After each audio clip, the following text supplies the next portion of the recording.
లోక్సభలో ప్రధాని మోడీ మాట్లాడుతున్నారు. లైవ్ లో చూద్దాం. मैं सबसे पहले राष्ट्रपति जी के प्रति आभार व्यक्त करना चाहता हूं। उन्होंने राष्ट्रपति अभिभाषण के माध्यम से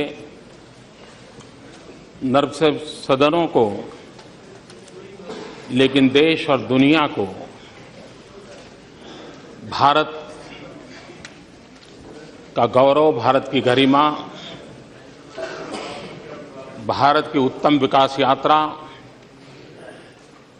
और विश्व की भारत के पास जो अपेक्षाएं हैं वो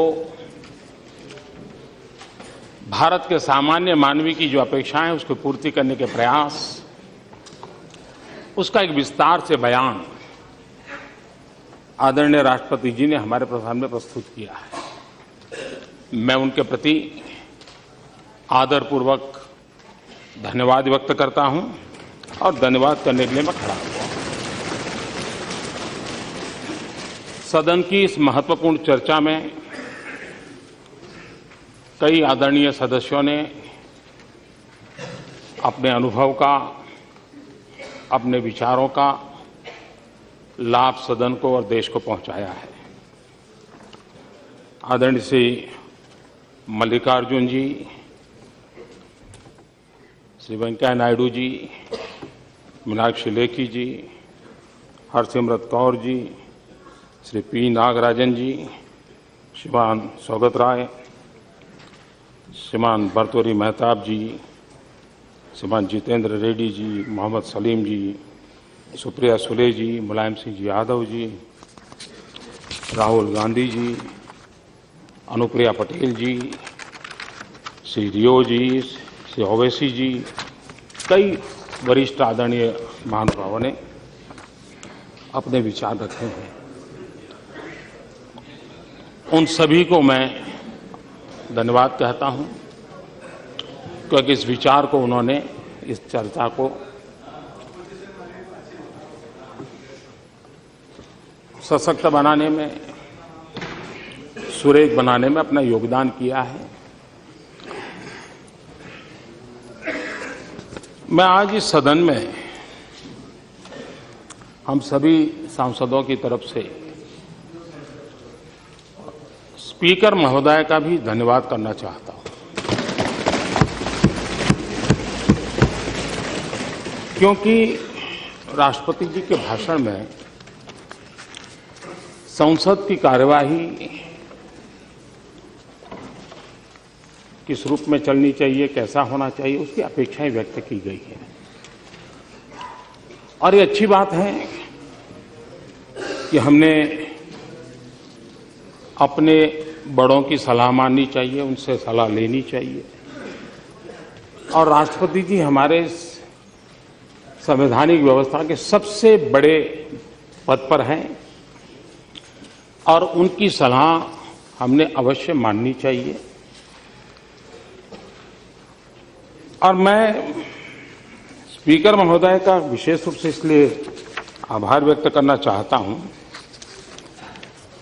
कि पिछले कुछ समय में उन्होंने कई नए इनिशिएटिव लिए हैं।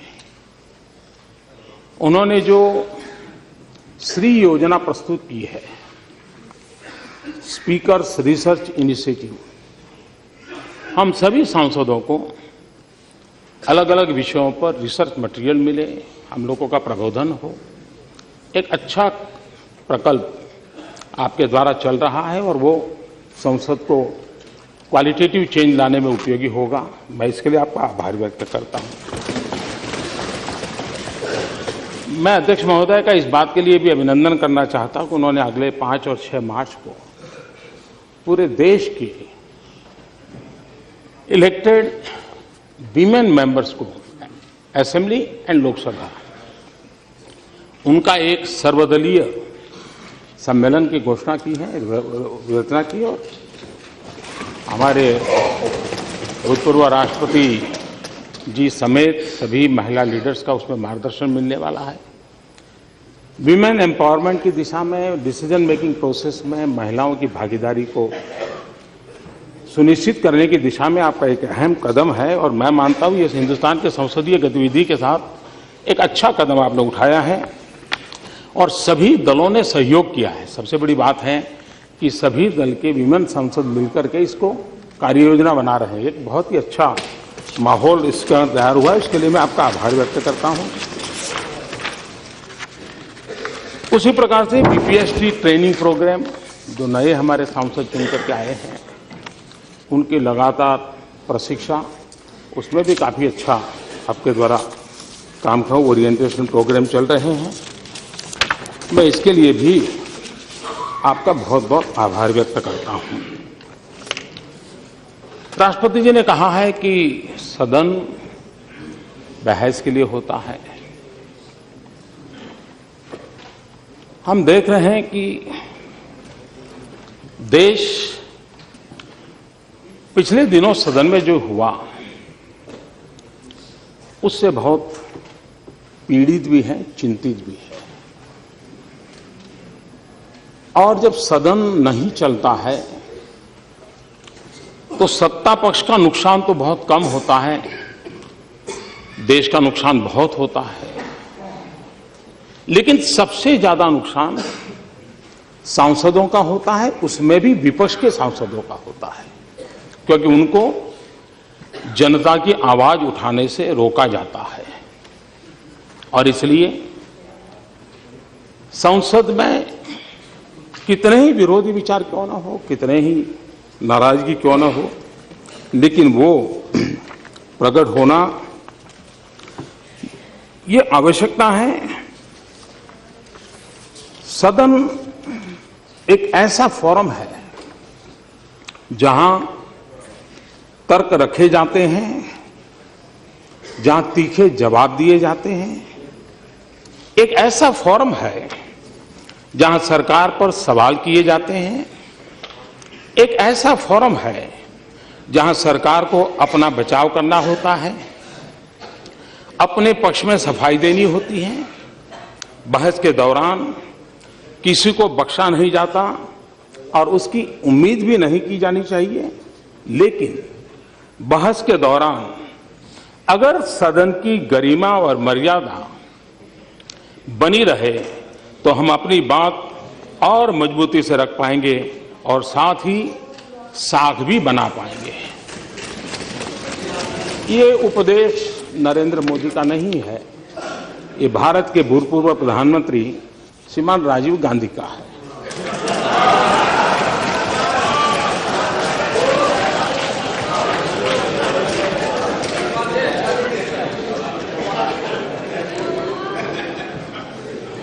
राष्ट्रपति जी की बात इसलिए महत्वपूर्ण है क्योंकि उन्होंने लंबे अरसे तक इस प्रक्रिया में भी अपने जीवन के महत्वपूर्ण वर्ष बिताए हैं और उन लोगों के साथ बिताए हैं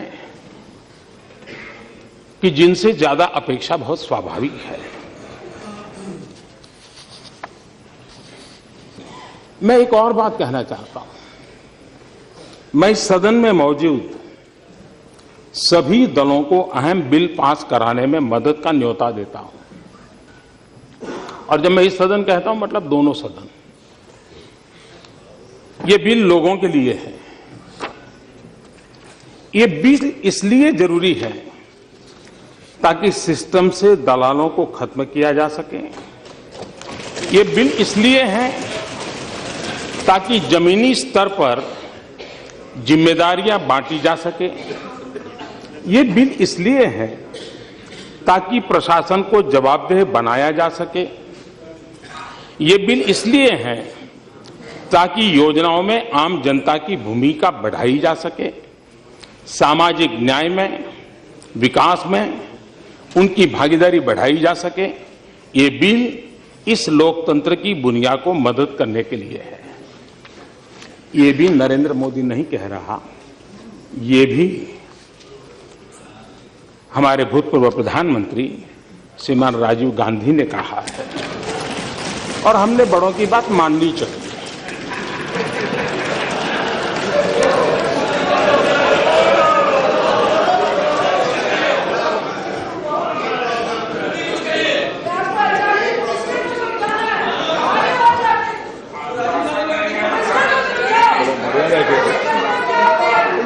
प्लीज गुस्सा नहीं करके।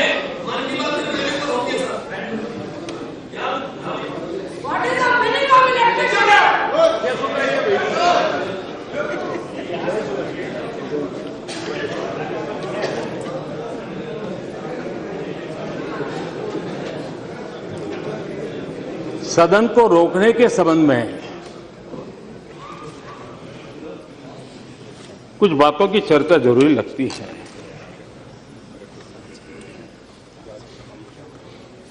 हमारे भूतपूर्व स्पीकर और यहाँ कुछ महानुभाव हैं जिनके वो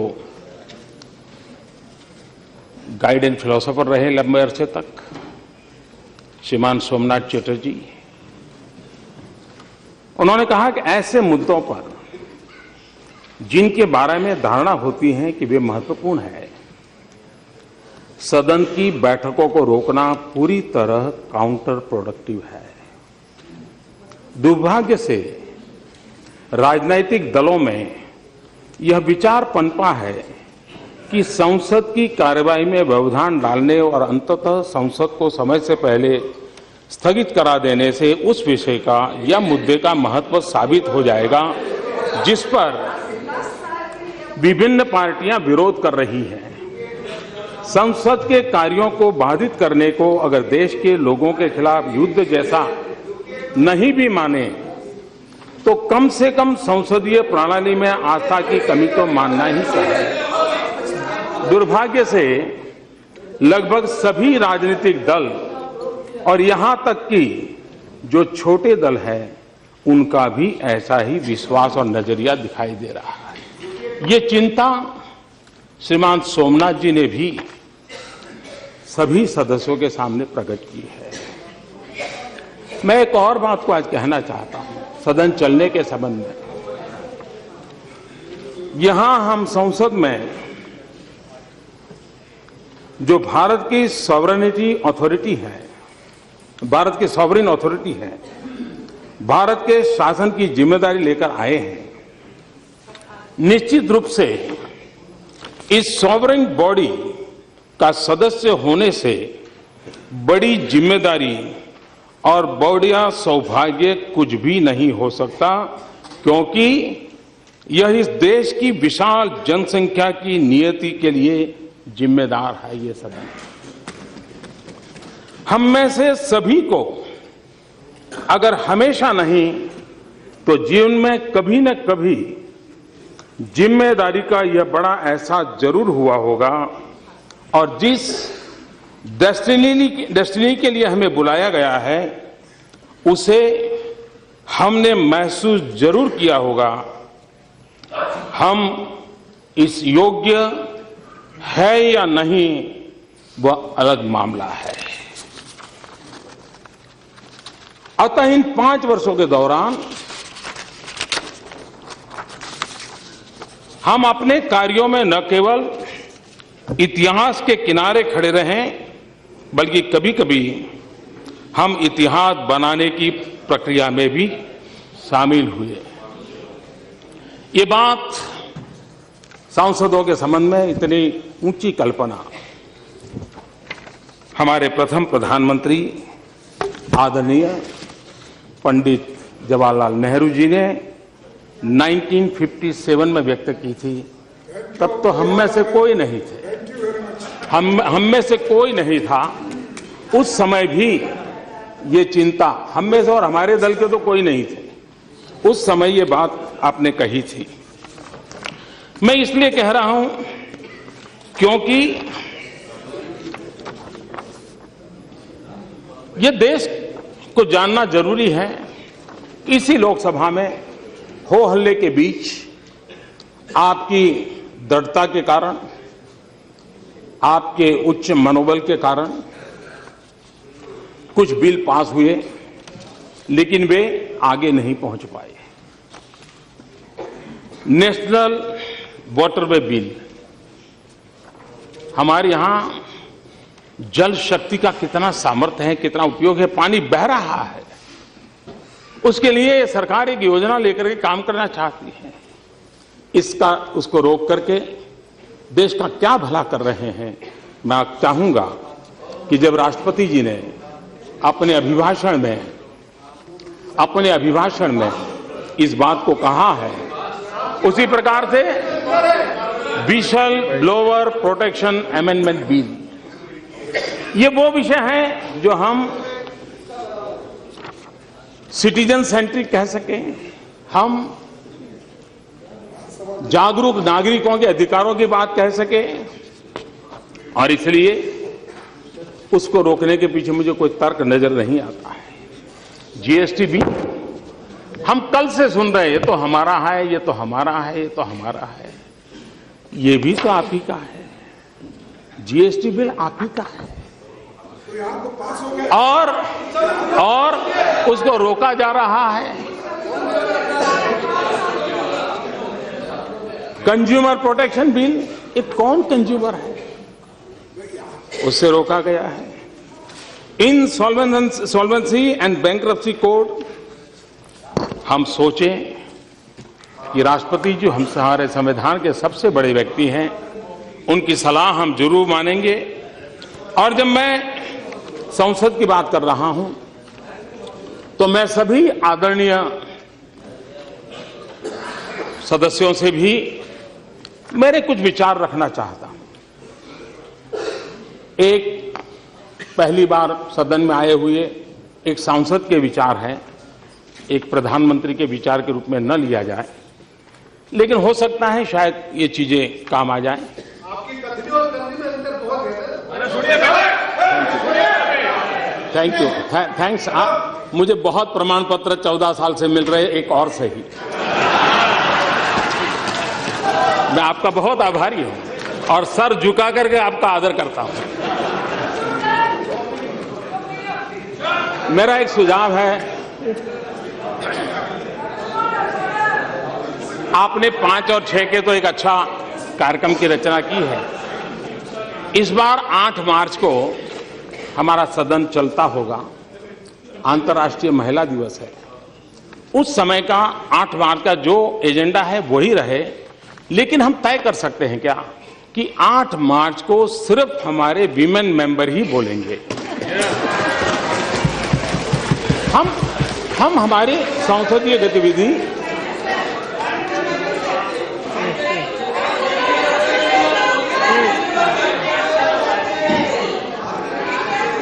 उसी प्रकार से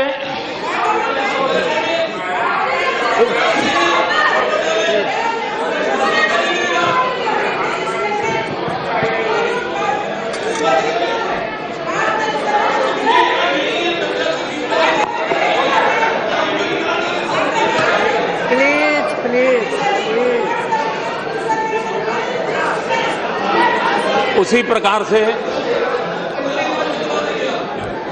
हम बहुत समय, हमारे समय ऐसा था, आपके समय ऐसा है, आप ऐसे हैं, हम वैसे हैं, ये हम करते रहते हैं। और देश को अब हमारे विषय में पूरा पता है, इसलिए देश को कोई तकलीफ नहीं। हम सब कौन हैं, कहां खड़े हैं, क्या सोचते हैं, देश पूरी तरह जानता है।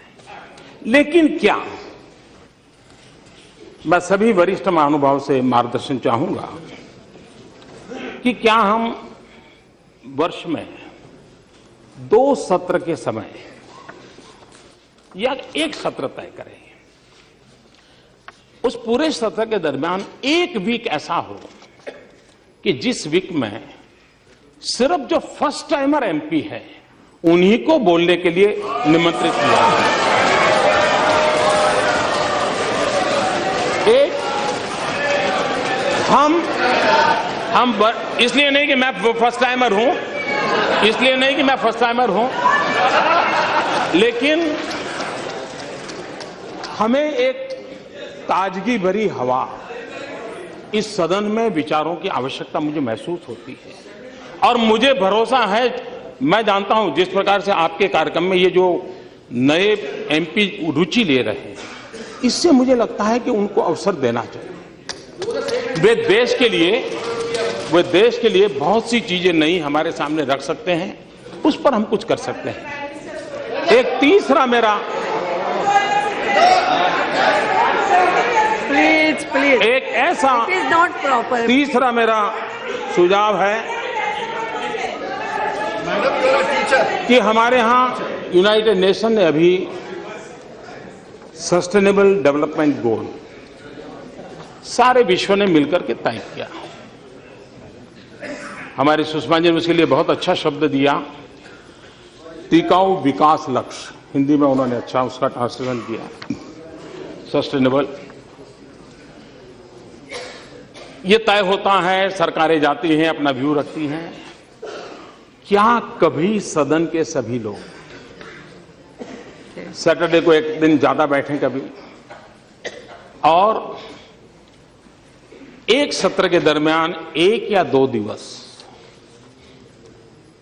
हम सब मिलकर के अंतर्राष्ट्रीय जगत में जो सस्टेनेबल डेवलपमेंट गोल तय हुए उसमें भारत की जो भूमिका है उसको चरितार्थ करने के लिए क्या कर सकते हैं, हम कोई बहस कर सकते हैं।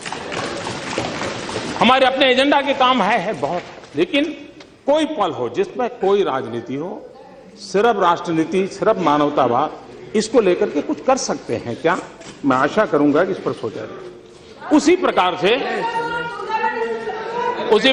मैं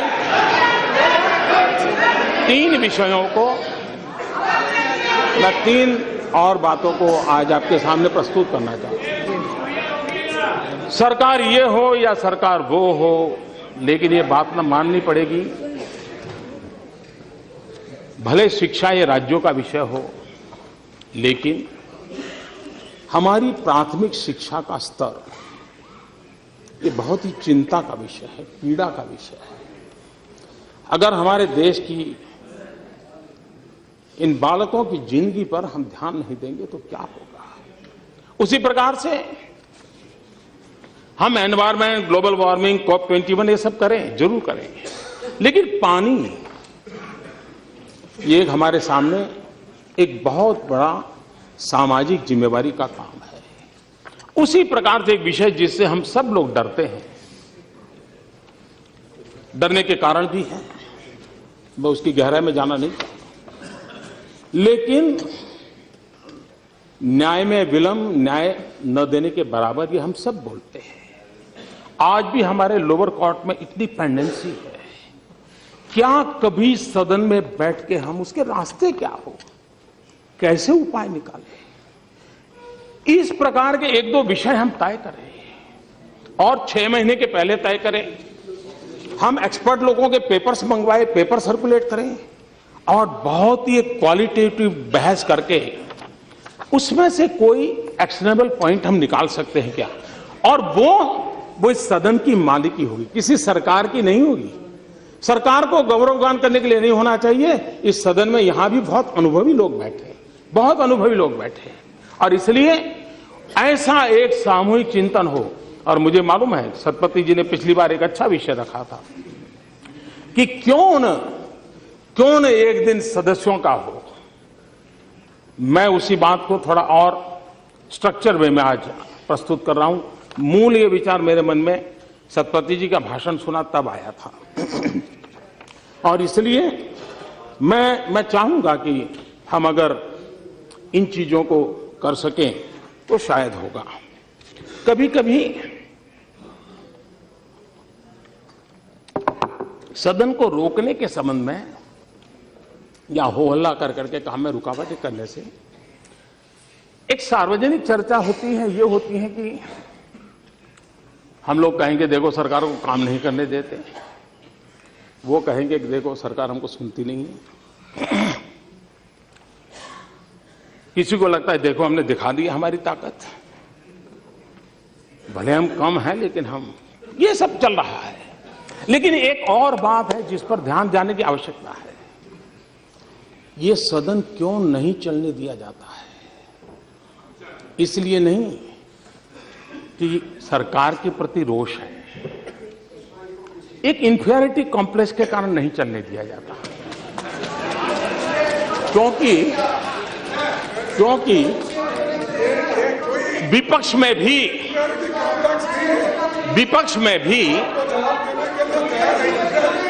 में भी ऐसे होनहार सांसद है ऐसे तेजस्वी सांसद है और मैं मानता हूं उनको सुनना, उनके विचार अपने आप में एक बहुत बड़ी एसेट है। लेकिन अगर सदन चलेगा तो उनको बोलने का अवसर मिलेगा। अगर वो बोलेंगे तो बहुत उनकी जय जयकार होगी, तब हमारा क्या होगा ये चिंता सता रही है। ये इन्फेरिटी है कि विपक्ष के सामर्थ्यवान सांसद न बोल पाए, विपक्ष के सामर्थ्यवान सांसदों की प्रतिभा का परिचय देश को न हो। इसलिए ये सरकार को रोकने वाली बात तो अपनी जगह पे है, लेकिन विपक्ष में कोई ताकतवर बनना नहीं चाहिए, कोई होनहार दिखना नहीं चाहिए। इस इंफेरिटी कॉम्प्लेक्स का परिणाम है। इसलिए बहुत, अब जैसे इस बार संसद चला तो मैंने देखा कितने तेजस्वी लोग हैं हमारे पास, कितने शानदार विचार रखते हैं जी। पिछले 2 सदन में उनका कोई लाभ ही नहीं मिला। और इसलिए ये मैं समझता हूं कि बहुत आवश्यक है। और मैं देख रहा हूं बहुत स्टडी करके आते हैं। हमारे विपक्ष के भी छोटे छोटे दल के सदस्य हैं, 4 मेंबर होंगे, 3 मेंबर होंगे, और कुछ लोग मनोरंजन भी करवाते हैं।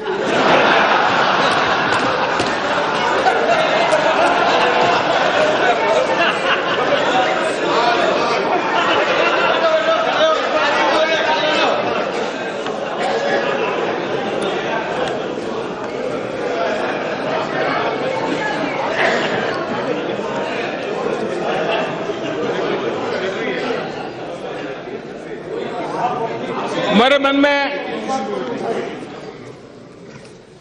जब मैं कुछ पढ़ता रहता हूं तो कुछ बातें अच्छी लगती हैं।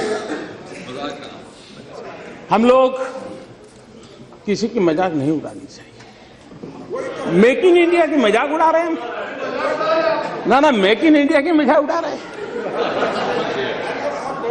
ये मेक इन इंडिया देश के लिए है। हाँ, सफल नहीं हुआ तो सफल होने के लिए क्या करना चाहिए, सफल होने में क्या कमियां हैं उसकी चर्चा होनी चाहिए।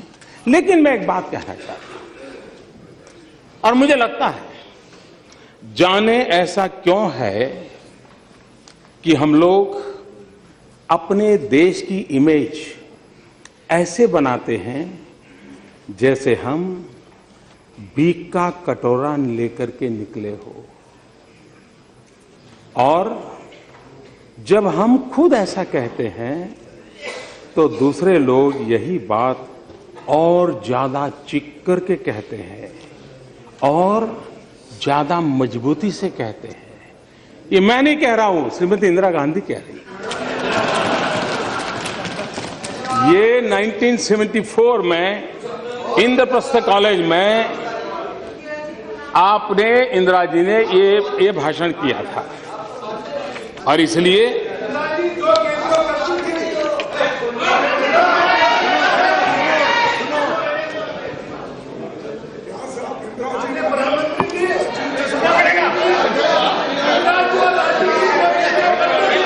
ये भी बात है कि हम कोई भी नई योजना लाए, नई तरीके से लाए, तो कुछ लोगों को उम्र तो बढ़ती है लेकिन समझ नहीं बढ़ती है, तो समझने में बड़ी देर लग जाती है। कुछ लोगों का ऐसा रहता है, और इसलिए चीजें समझने में बड़ा समय जाता है। कुछ लोग तो समय बीतने के बाद भी चीजें समझ नहीं पाते, और इसलिए अच्छा लगता है विरोध करें, तो वो विरोध करना अपना तरीका ढूंढते रहते हैं। और इसलिए मैं एक पीड़ा कहना चाहता हूं। हमारे देश में बहुत सी दिक्कतें हैं, ज्यादातर ऐसी है जो बहुत पुरानी है। गरीबी, पिछड़ापन, अंधविश्वास, कुछ गलत परंपराएं, कुछ समस्याएं विकास और तरक्की के साथ भी आई हैं। लेकिन इस देश की सबसे बड़ी चुनौती है तेजी से हो रहे बदलाव का विरोध।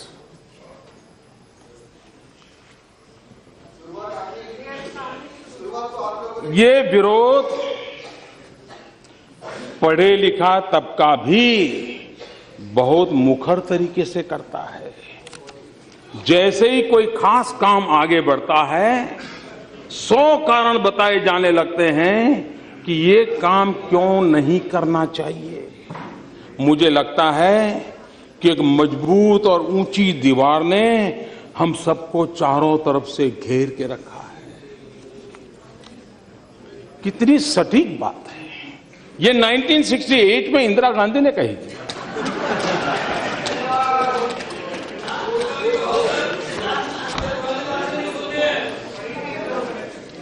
यहां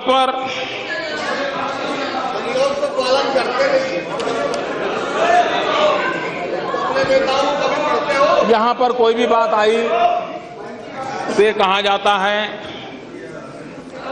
कि ये तो हमारे समय का है, ये तो हमारी देन है। कुछ बातें ऐसी हैं जो आप ही की तो देन है। अब हमने एक अभियान चलाया स्कूलों में टॉयलेट बनाने का। अब आपकी बात सही है कि मोदी जी, अगर हमने हमारे कार्यकाल में सभी स्कूलों में टॉयलेट बना दिए होते तो तुम क्या करते? ये तो हमने नहीं बनाए, इसलिए तुमने 4 लाख बनाए। ये आप ही की तो देन है।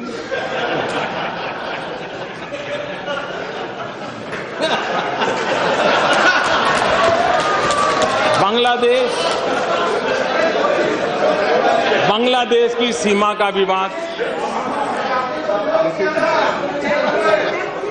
इतने दशकों के बाद बांग्लादेश सीमा का विवाद सुलझा।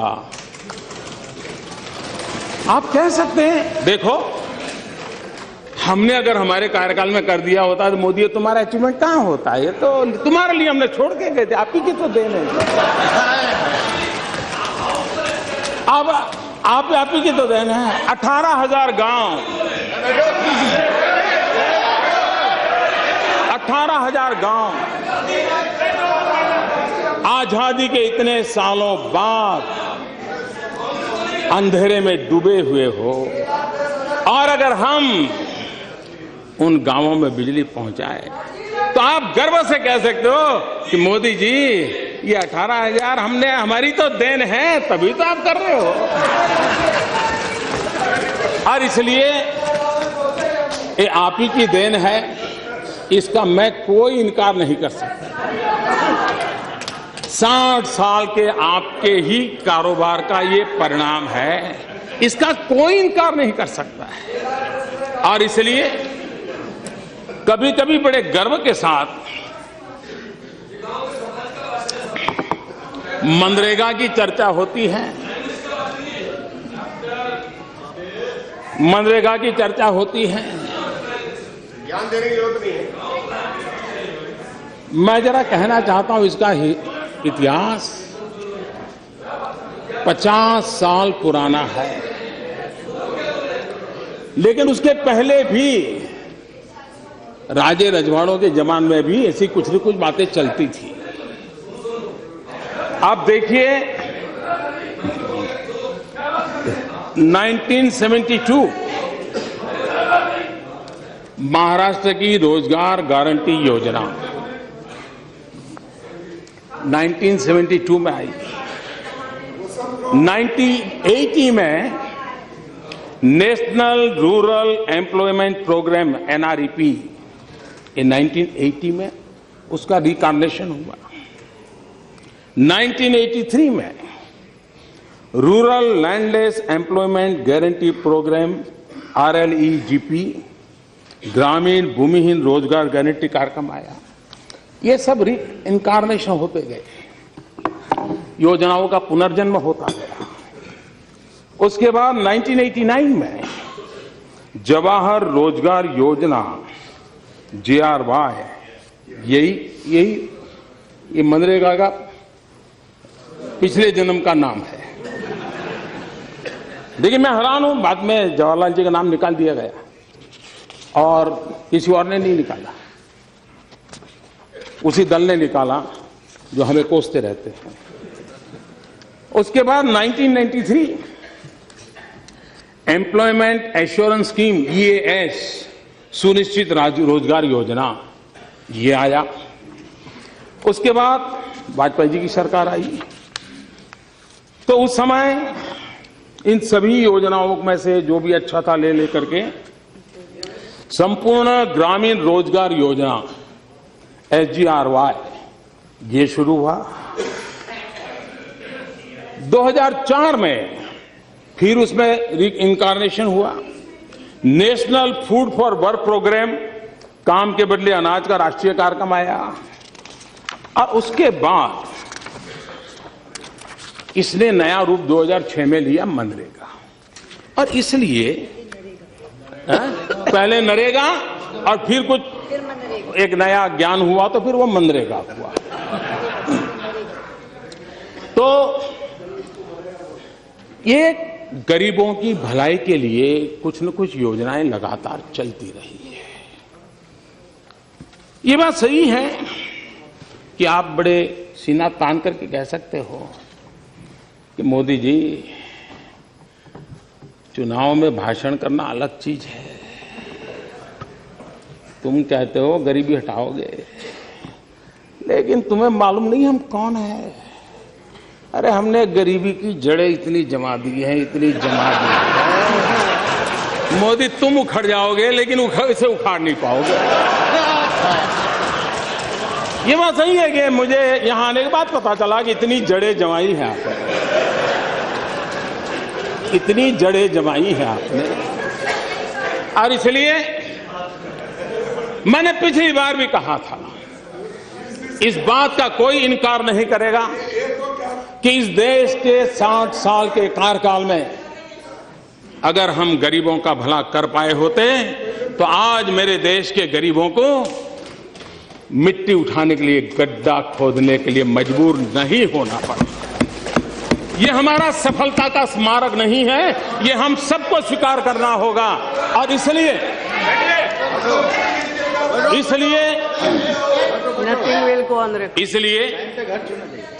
ये हमारा दायित्व भी बनता है कि ये जो क्रमिक विकास चला है इस योजना का, उसको और अच्छी बनाए और उस जिम्मेवारी को निभाने का हम प्रयास कर रहे हैं। लेकिन ये बात स्वीकार करनी होगी कि हम उस हालत पर देश को लाए हैं, इवन स्किल लेवल को भी अनस्किल होने में मजा आने लगा है। और इसलिए मैं जब कहता हूं कि हमारी विफलताओं का स्मारक है, इसका मतलब यही है कि गरीबी न होती तो इस नरेगा या मनरेगा की जरूरत नहीं होती।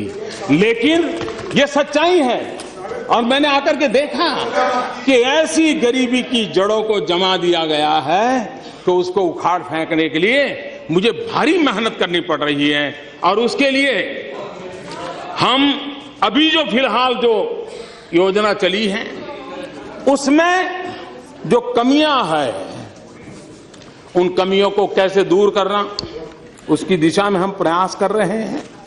मैं आज आदरणीय खड़गे जी ने कहा था कि मनरेगा में भ्रष्टाचार बहुत है। मैं आपके साथ 1000% सहमत हूं, मुझे इसका कोई विरोध नहीं है। आप 2012 के CAG की रिपोर्ट को देख लीजिए, क्या ऑब्जर्वेशन किए हैं, कैसे भ्रष्टाचार ने इसके साथ जड़ें जमा दी हैं, कैसे गरीबों के नाम पर रुपये लूटे जा रहे हैं, इसकी उसमें चर्चा है। 2012 के CAG रिपोर्ट में चर्चा है। और इसलिए हमने उसमें से कुछ सीखने का प्रयास किया है और हम बहुत कुछ सीखना चाहते हैं और सीखने का प्रयास करके उसमें जो चीजें थी उसमें से बाहर निकाल करके फुल प्रूफ कैसे बने, जरूरतमंदों को कैसे मिले, उस पर काम करेंगे। CAG ने एक बहुत बड़ा ऑब्जर्वेशन किया है और वो चौंकाने वाला है। हमारे देश में जिन राज्यों को हम गरीबों की श्रेणी में गिनते हैं, जहां गरीबों की संख्या ज्यादा है, सीएजी ने लिखा है कि जहां गरीबों की संख्या कम है और कुल मिलाकर के शासन व्यवस्था थोड़ी सुचारू रूप से चली है, ऐसे राज्यों में नरेगा का, मनरेगा का मैक्सिमम उपयोग हुआ है। लेकिन जहां सचमुच में गरीबी है, जहां सबसे ज्यादा जरूरत है, वहां इसका कम से कम उपयोग हुआ है। मतलब ये गरीबों को टारगेट करके पहुंचाने में हम उतने सफल नहीं हुए हैं, और इसलिए हमारी दायित्व बनता है कि हम इसको और अधिक परफेक्ट कैसे बनाएं, ताकि जिन राज्यों में गरीबों की संख्या की मात्रा ज्यादा है, जिस राज्यों की गरीबी ज्यादा है, ये उस तरफ कैसे जाए। समृद्ध राज्यों की क्षमता है इन सारी चीजों को व्यवस्था में पहने। हमने उस दिशा में हमने कोशिश की है कि ऐसे राज्यों को ये कैसे पहुंचे। हमने जैम योजना के साथ जनधन, आधार एंड मोबाइल, ये पैसे डायरेक्ट बेनिफिशियरी को पाए, उसकी दिशा में बड़ा अभियान चलाया है।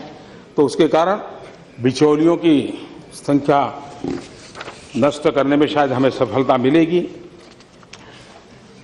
और इसलिए मैं समझता हूं कि ये जिस मनरेगा का हम इतनी बड़ी तारीफ करते हैं, सीएजी ने कहा है